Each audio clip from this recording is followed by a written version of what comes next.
does the Mons program educate from within France, or are they focused on non-French at all?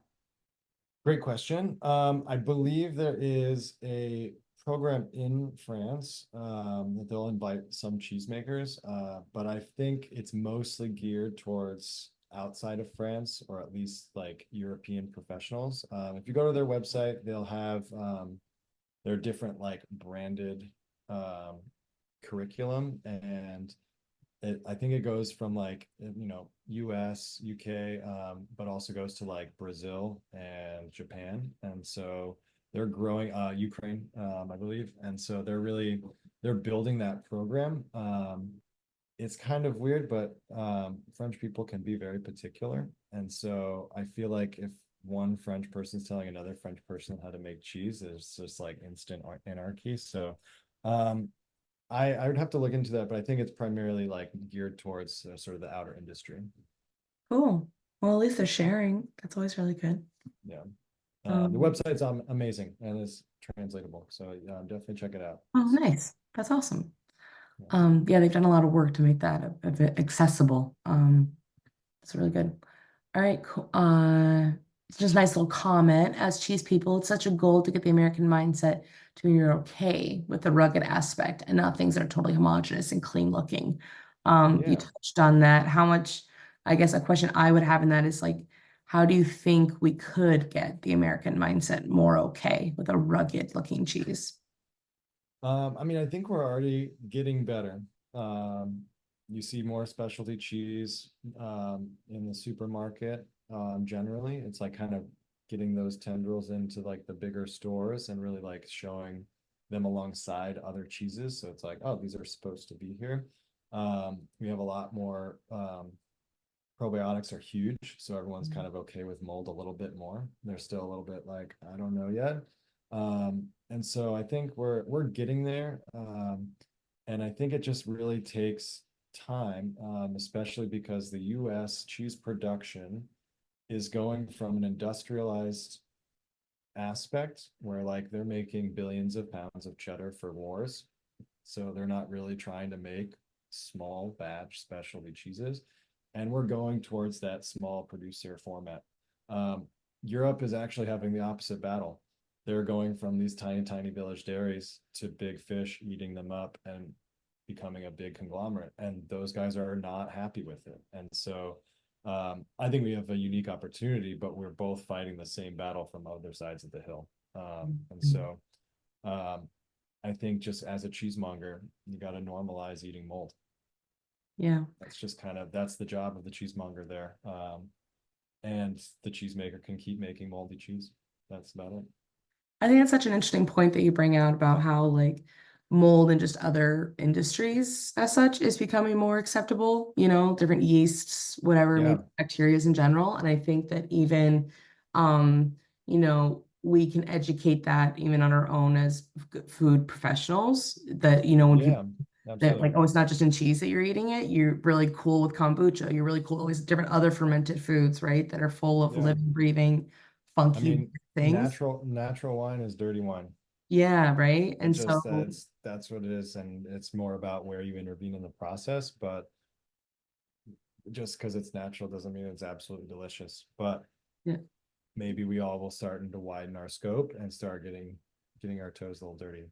yeah. But I think that's an interesting way to look at it, right? That those it is becoming more acceptable in other areas, and if they can kind of realize it's like similar, right? Exactly. Um, that And then like, oh, that's to wait. say objectively dirty. It's not saying subjectively dirty, just to be Right. clear.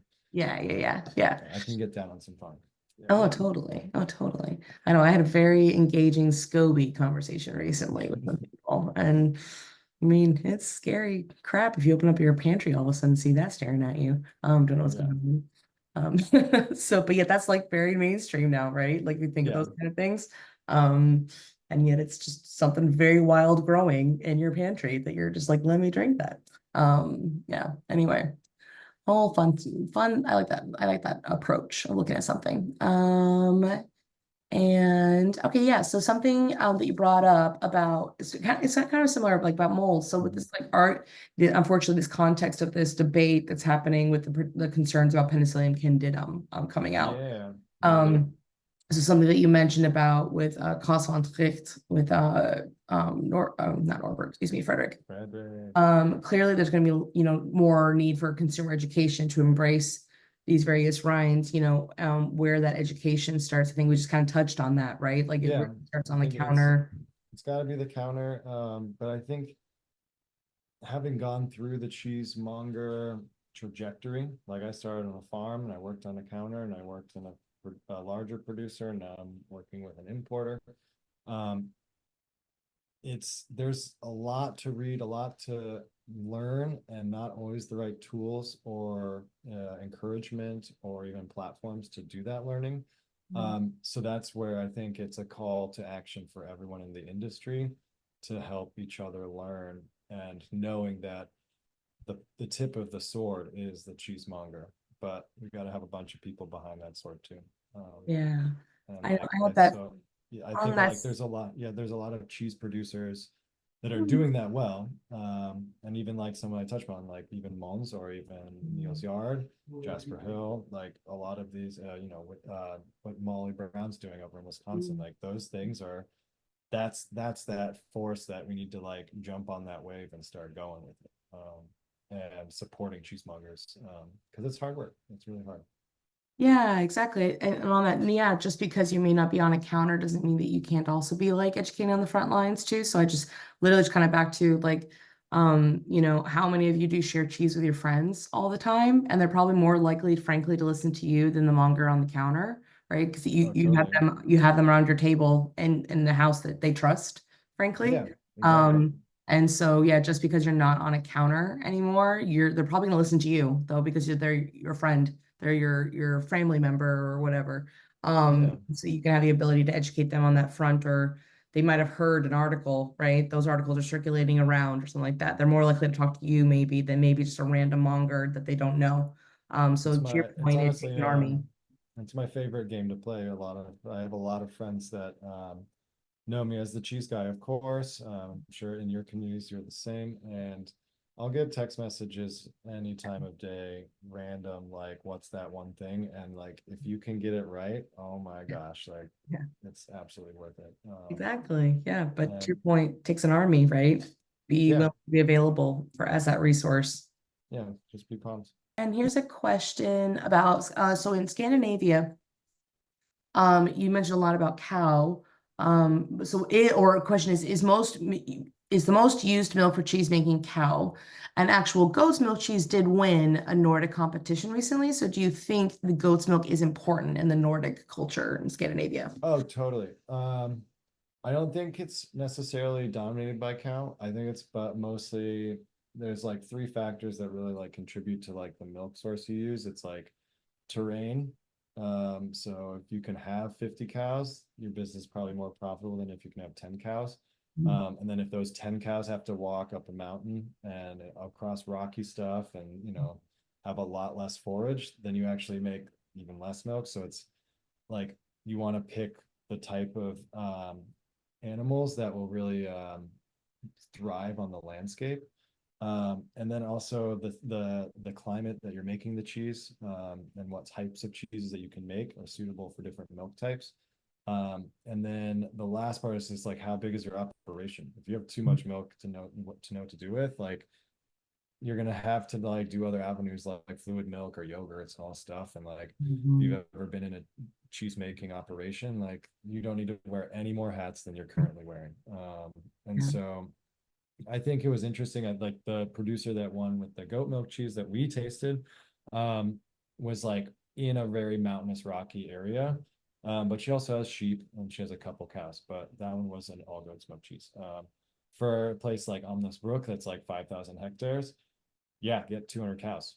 And they're Mhm. actually working to actually decrease the herd size Hmm. by doing naturally, of course, but also introducing brown Swiss genetics to a Holstein herd, but also in a natural way. So they're like slowly weaving them into the herd and creating this like more diverse um, breed of cow that's both Holstein and brown Swiss.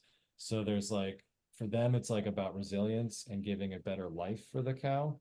But walking into their cow parlor, um, it was quiet, it was clean, it smelled fine, and by fine I mean like good, like Mhm. there was no like residual animal or manure smell. um but what really struck me was just like how calm it felt, and Mhm. that's like a huge indication of the quality of milk. Like this cheese Rungbuck is 18 months old and it still tastes like buttered potatoes to me, and it's Yeah. like that's an old cheese. It's a small format cheese and it still tastes like clean. And that cleanliness is like, or that flavor is like based on like how high quality the milk, like if the animals are stressed, that milk is not as great. Um, and also being a clean barn, the amount of like microbial diversity in a cheese is related to like what's happening on the teat skin. And if there's like a lot of dirt, debris, dust, fuzz, everything, you're gonna translate that into the milk. So like to me, that had almost no animal like barnyard quality to it. And that's pretty amazing. And something that I thought it's still inconclusive about this type of technology, but they have like an automated milking system that they said it took a long time, relatively speaking, to actually get the cows to like buy into it. Um, but they have Swedish teat lasers on this robot Yeah. that just Yeah. and they walks in, gets a scratch, gets a snack, goes on, and like they don't abuse it. Like I don't know, like Mhm. it's kind of weird. They just go in and out, and it's like when they're ready. Um, and it's kind of great. And it also takes a lot of the time, which you can now, instead of spending 2 hours plus twice a day milking, you're like taking care of them in other ways. And Mhm. so um yeah, I think it's like that kind of facility like really lends itself to like a cow dairy, for example. Mhm. But yeah, that's a good question. I think it's really just it really depends on where you are, type of cheese you want to make, and like the scale. Yeah, I think that's such a valid question to then translate, in this idea of like a toolkit that you want to build in the future, right? Of like, what kind of cheese should I be making, right? Mhm.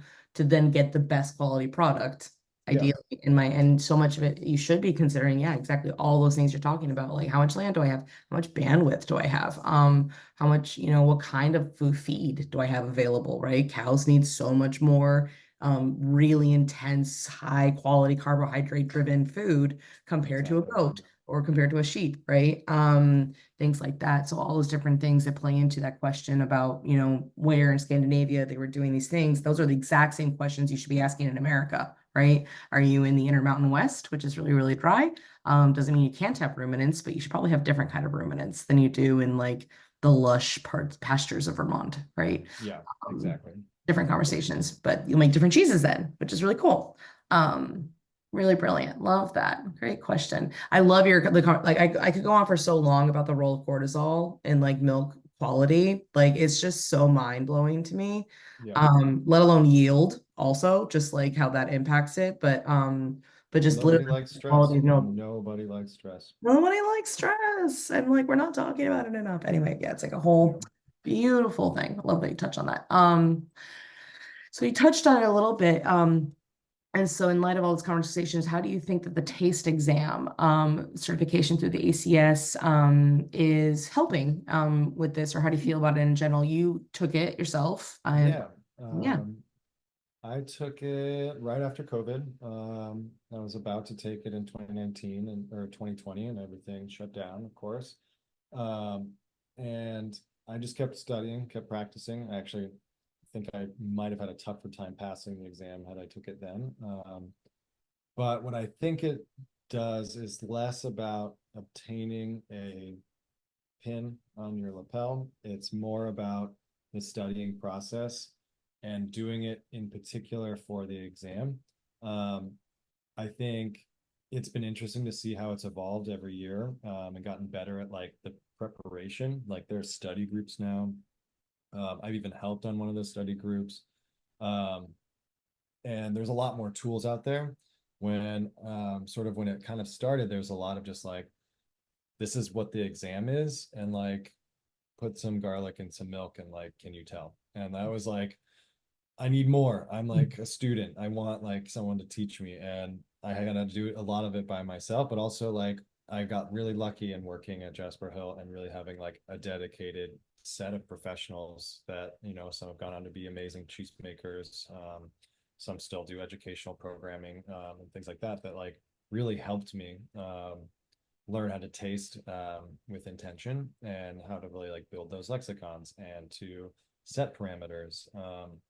And so I think it's going to be more about like how we build that process of education, less so than like getting the certificate. In the sense that that certificate shows that you did the work to getting that, versus that like you're a pro. I'm not going to ask any questions. Like it's I don't know, and that's just maybe my own thing with certifications and stuff.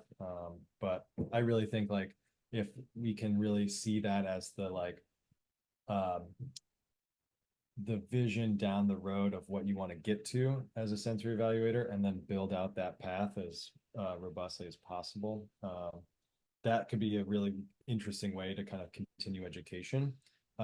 Specifically because I think a lot of what I've learned in doing sensory evaluation is it becomes the launch point from where you're going to create any sort of inquiry into like defects or different parts of the industry. Like you can have one small problem in a cheese, and all of a sudden you've studied milk composition, animal husbandry, thermodynamics, like salt solutions, and then you find out that it was just like someone forgot to turn on a fan. You know what I mean? Yeah. And but I got to do all of these things, Yeah.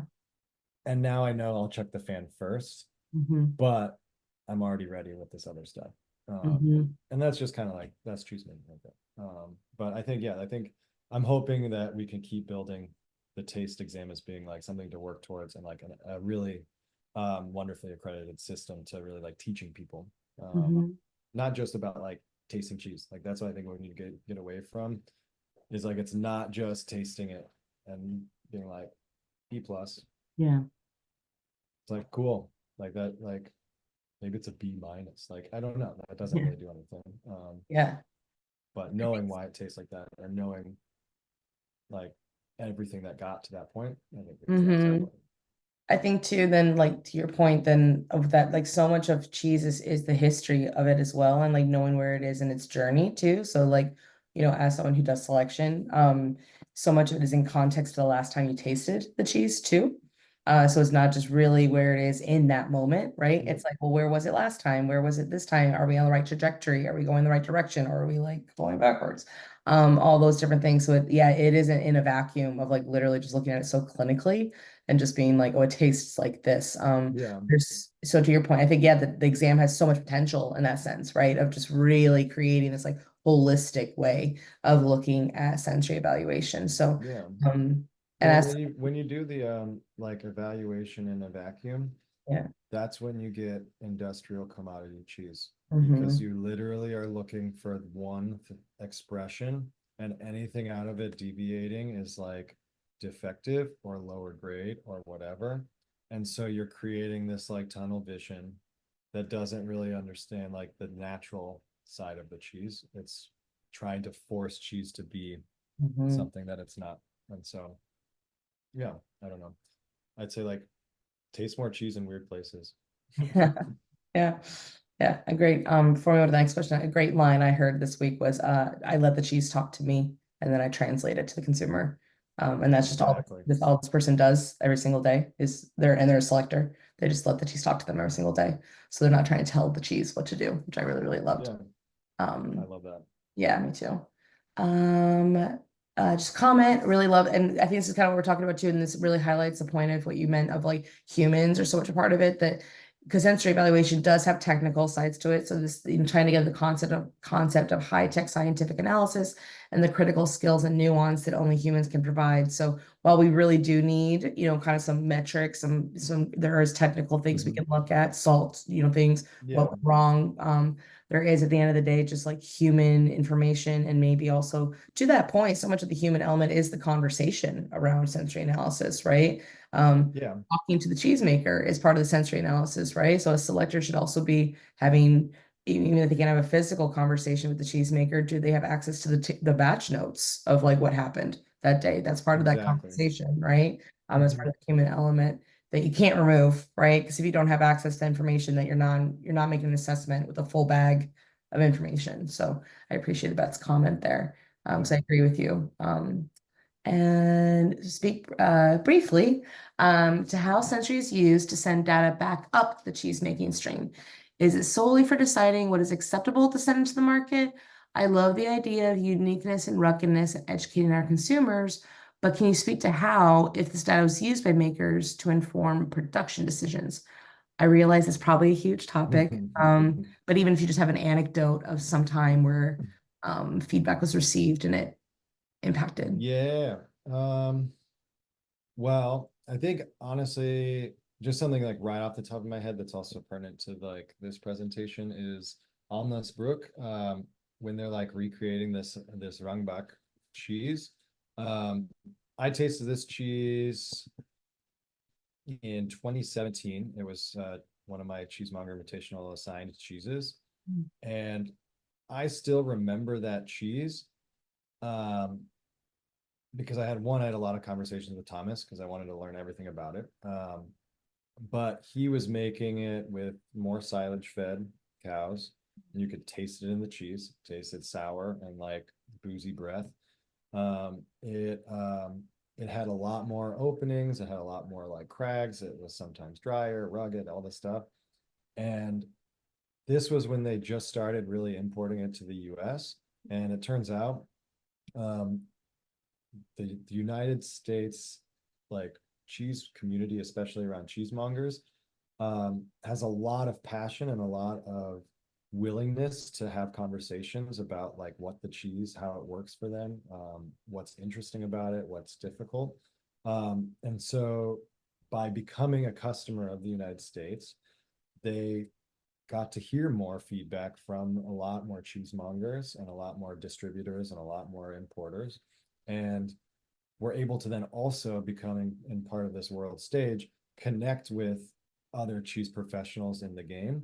And so Walter Ross, who is from Turkersville, came to help Thomas on his cheese making production, but not so much to make him make an Alpine style cheese, but to help him make Rangbak much more palatable for like a larger customer base. Mhm. And also have more consistency. Mhm. I like having something wild and new all the time, but most people, once they taste it and they like it, if you give them something they don't like, they don't go back for it. And that's like, Mhm. that's a really difficult thing. And it's how do you understand like what they didn't like about it, how they didn't like it? They won't tell you. They just will go Right. buy this other thing. And so I think a lot of it has to do with like for him, it was just like joining a bigger community and having those conversations and doing the work, because that's the other side. It's like sometimes we like to just be like, customers are all the same, they're never going to change, Mhm. and like I'll make the cheese I want to make. um and that would be an amazing thing if we could have that still work.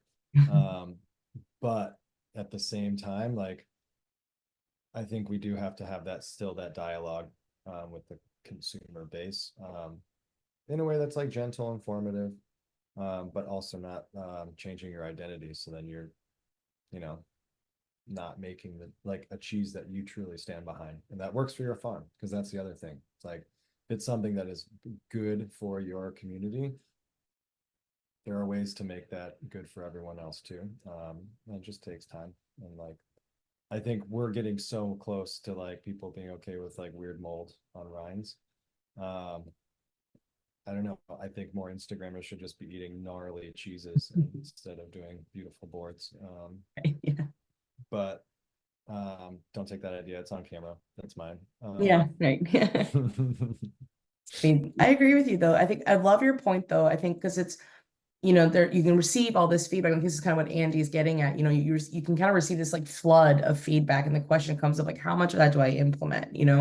Um, and I think it's such a valuable thing of like, create a system of receiving that feedback, right? That's the first thing. How do you even get that feedback from your consumers or your mongers?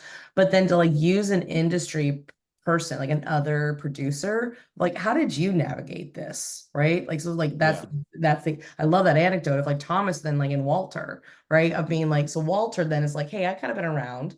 Like this is, Yeah, and take it or leave it. Here's the advice of like the way to like kind of make baby steps of, again, you're not changing your identity, you're not making a streamlined product, but like if we can pick and choose some of this feedback to just make it that much more successful on the market, right? yeah. I think Well, that's such a brilliant way of like implementing feedback is that you don't have to figure out how to do it on your own. Talk to somebody else who exactly. has figured out Yeah. how to implement feedback. And it's good to get like someone's else's perspective, to like see the problem in a different way. Hmm.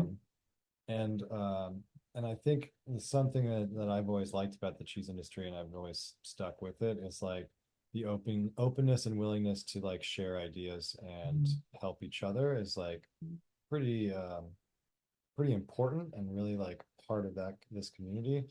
Um, because like really it's like if you are doing a cheese made in your place that only you can do, like you don't really have to worry about something like, oh, I'm gonna go make like Gruyere right now. It's like you're not, you really cannot. Like Yeah. there's no possible way, unless you're somehow hurting on the Rockies and have some like copper vat, like go for it, do it, Okay. show me. That's great. And so I think I just have always noticed that the community is a much more collaborative. And if we can stay collaborative while also letting people be themselves, I think that's like cheese will only get better. And hopefully like people just get more normalized with weird food. Mhm. Yeah, I love that. Let's make that a t-shirt. Be collaborative while staying your maintaining your own personality, whatever that was. I love that. Yeah. Yeah, make that happen. Um, just got a nice comment. Appreciate these live streams, conversations, especially in the Pacific Northwest, where resources are limited. Um, and anyway, it seems it's really on the local producers and mongers and went down the chain to kind of just find the information themselves through those conversations. So I'm glad this was an enjoyable and helpful experience for you. So yay. Um, Great, thanks. Everything sensory, why we're in cheese. Exactly. We are in an industry to eat things. So this is a very critical conversation. Well put, Lassa. Yeah. And great. Andy, we answered your questions. The point she's looking for. Fantastic. We did Well, it. fun is cool, but consistency is important. Exactly. We need to sell cheese. So I'm with you. Um, I always use that also when it comes to, a point I'll just add. This is why I do love having this, that again, I'm honest, I'm so excited and privileged that you let me host this with you because the thing I learned the most when I was learning how to do selection was that it's so cool to taste something really, really awesome. It needs to be replicable. Though, Yeah. if you in reality want to sell something really Hmm. consistently. And Exactly. so like when you're doing selection, so often it's about finding that tasting note that's just like so mind-blowing is what we think it's about, and it really isn't. It's like, the goal Well, is to find something that's the best representation of the land, it's the best right. representation of like what that person can do. Is it a really good, can they be proud of what it is? And then that's a 10, kind of basically, right? Like that's still Yeah. a really, really good cheese. It doesn't have to be knock your socks off, mind-blowing, so rare, so random to be like the best quality of that That's so cheese. true. And so, and in fact, that's impossible to keep doing all the time. Oh Um, yeah. so that should not be your goal in a sensory evaluation program that you ever implement in a cheese making situation or in a cave aging situation. And I think too often, sometimes we get intimidated by a sensory evaluation because we think that we need to aim for nines all the time. Hmm. And it's like, Oh really, no, yeah. no. Like, I mean, really, it's like um, two things that came to mind is in cognitive science when you're really trying to see if you understand the problem that you're working on, you should be able to model it. And by mm, modeling it, that means that you understand all the inner workings and relationships between different moving parts and things and replicate the results. Otherwise, you really have like you don't understand the system. mm, Um, and so like Gruyere for me is like one of those things that they've modeled a pretty consistent cheese, knowing that there's all these small dairies, all these like different things, all this stuff going across, all these things. And Gruyere is Gruyere. Like it's got mm, this thing, but there's differences, and like not every one of them is perfect. But it's also like if you're trying to make a cheese that's like no one here drives in the middle, like in on the road, exactly the same path that they've driven, but it's pretty good if you get in the lines like all the time. yeah, yeah. That's totally cool. And so like that's the thing, is like you should be able to drive down that road totally fine. And be mindful of the times that you cross the lines, because that's telling you something like don't check your phone or don't spill your coffee on yourself. Don't do that. Yeah, that's what we have. On that note, I am gonna wrap this up just because of looking at time. But thank you so much, everybody, for joining. I'm glad you all enjoyed it. Thank you so much, Armstrong, for all of your prep and getting this together. And so excited to keep seeing this evolve and grow. Thanks. All right, bye everyone. Good night. Bye.